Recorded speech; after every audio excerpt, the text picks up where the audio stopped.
बिस्मिल्लाहिर्रहमानिर्रहीम शुरू अल्लाह के नाम से जो बड़ा मेहरबान नहायत रहम करने वाला है। अस्सलाम वालेकुम, वेलकम टू माय किचन।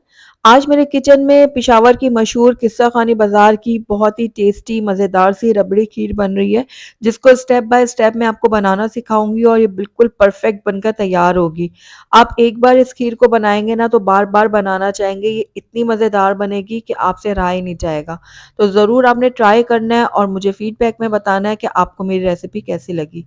तो चलिए फटाफट से बहुत ही क्रीमी, बहुत ही मज़ेदार सी रबड़ी खीर को बनाना शुरू करते हैं। तो बिस्मिल्लाहिर्रहमानिर्रहीम, सबसे पहले मैंने यहाँ पर ले लिए थे 5 खाने के चम्मच भरकर चावल, जिनको मैंने अच्छी तरह से धो के और भिगो के रख दिए थे तकरीबन आधा घंटे के लिए।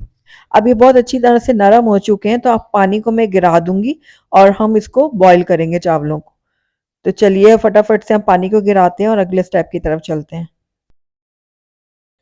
तो दूसरी तरफ मैंने ले लिया कढ़ाई, उसके अंदर 4 कप मैंने पानी ऐड कर दिया था। अब इसमें हल्के-हल्के बॉयल आना शुरू हो गया पानी में। तो अब ये मैंने जो चावलों का पानी गिरा दिया और ये सारे चावल जो हैं वो इस पानी में शामिल कर दूँगी और थोड़ा-सा हम इसको मिक्स कर लेते हैं।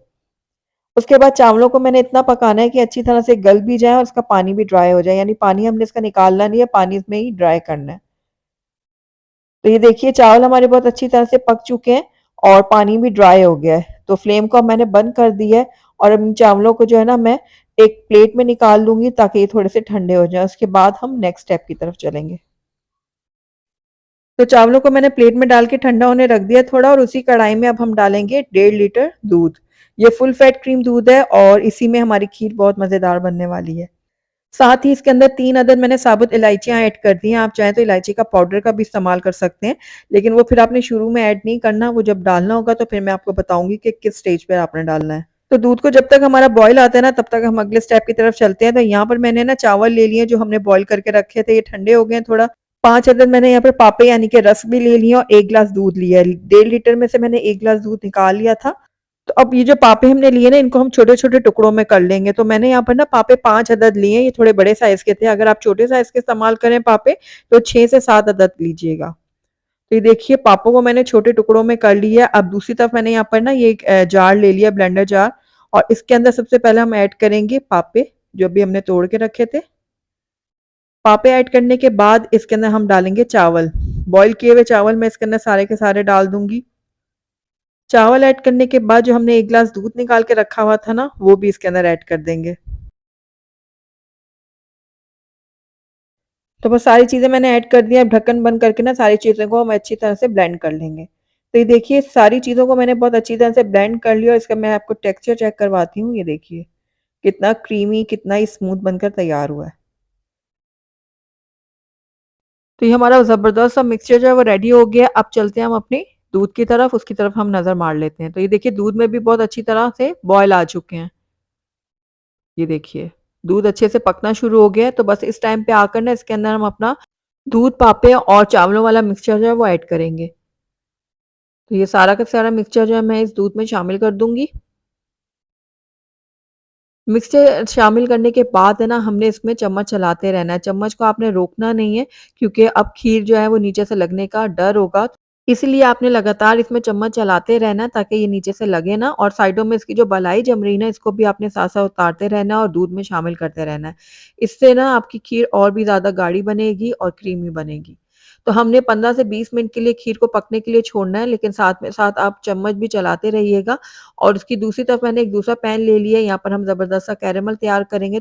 तो मैंने यहाँ पर 1 कप चीनी का इस्तेमाल किया है, तो आधा कप जो है ना हम यहाँ पर कैरेमल तैयार करेंगे, आधे कप चीनी का, और बाकी का हम बाद में यूज़ करेंगे। तो यहाँ पर मैंने 2 चम्मच जो है ना खाने के पानी भी ऐड कर दिया था। अब हम यहाँ पर कैरेमल तैयार करेंगे लगातार चम्मच चलाते हुए, और बहुत ज़्यादा आपने इसको डार्क कलर नहीं देना, वरना आपकी खीर में ना कड़वाहट आ जाएगी। तो बहुत ही केयरफुली आपने यहाँ पर बनाना है कैरेमल। ये देखिए गोल्डन कलर जो है ना वो आना शुरू हो गया है। बस थोड़ी देर में इसमें और चम्मच चलाऊँगी और हल्का-सा इसको मैं और पकाऊँगी, उसके बाद हम इसको फ़ौरन से दूध में शामिल करेंगे। तो ये देखिए, आप देख रहे हैं ना, कलर चेक करें, बस इतना ही हमने इसको पकाना है और बहुत अच्छा गोल्डन कलर आ चुका है इसमें। तो बस अब फटाफट से जो हमने कैरेमल तैयार किया है ना, ये खीर में शामिल कर देंगे। जब हम इस तरह से कैरेमल इसमें ऐड करते हैं ना, तो खीर में बहुत ही अच्छा-सा कलर भी आता है और फ्लेवर भी बनता है। तो बस बहुत अच्छी तरह से इस कैरेमल को हम मिक्स कर लेंगे और आपने देखा है खीर का कलर जो है वो चेंज हो गया है कैरेमल डालने की वजह से। तो अब इसको मज़ीद मैंने 15 से 20 मिनट के लिए पका लेना है। तो ये देखिए तकरीबन 15 से 20 मिनट हो गए हैं खीर को मज़ीद पकते हुए और ये गाढ़ी भी हो गई है काफ़ी हद तक। तो बस इस टाइम पे आकर ना इसके अंदर हम बची हुई चीनी भी ऐड कर देंगे। तो 1.5 लीटर दूध में मैंने 1 कप चीनी का इस्तेमाल किया, लेकिन अगर आप ज़्यादा मीठा पसंद करते हैं तो आप ज़्यादा भी ऐड कर सकते हैं। लेकिन जितना मैंने इसमें मीठा ऐड किया ना ये बिल्कुल परफेक्ट होगा। तो अब मज़ीद इसको हम पकाएँगे 15 मिनट के लिए, क्योंकि चीनी डालने के बाद भी ना खीर थोड़ी पतली हो जाती है। तो इसको हमने दोबारा से गाढ़ा करना है, तो उसके लिए मैंने यहाँ पर खीर को दोबारा से पका लिया था तकरीबन 15 मिनट के लिए। तो ये देखिए खीर हमारी परफेक्ट तैयार हो गई है। इसकी निशानी ये है कि खीर में देखिए बबल बनना शुरू हो गए हैं। तो इसकी निशानी यही है कि खीर हमारी बहुत अच्छे से पक चुकी है। बस इसके अंदर मैं थोड़े से पिस्ते कटे हुए और बादाम ऐड करूँगी। ये बिल्कुल ऑप्शनल है, अगर आप नहीं डालना चाहते तो बिल्कुल स्किप कर सकते हैं। तो ये थोड़े-थोड़े से मैंने बचा लिए थे गार्निशिंग के लिए। थोड़े मैंने इसके अंदर ऐड किए हैं, थोड़े ऊपर से मैं गार्निश करूँगी। तो बस इसको भी मैं थोड़ा-सा मिक्स कर लेती हूँ ड्राई फ्रूट को।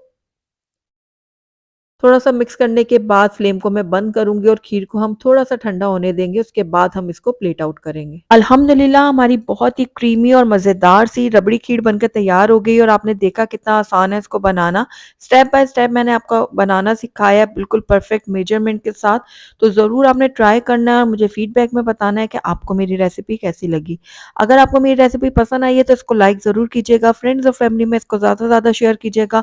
अगर पहली दफ़ा मेरे चैनल पे आए हैं तो काइंडली इसको सब्सक्राइब भी कर दें, साथ ही बेल आइकन को भी प्रेस कर दें ताकि मेरी हर नई आने वाली वीडियो के नोटिफिकेशन सबसे पहले आप तक पहुंचे। और कमेंट करके मुझे ज़रूर बताएगा कि आपको मेरी रेसिपी कैसी लगी। Thank you for watching. अल्लाह हाफिज़।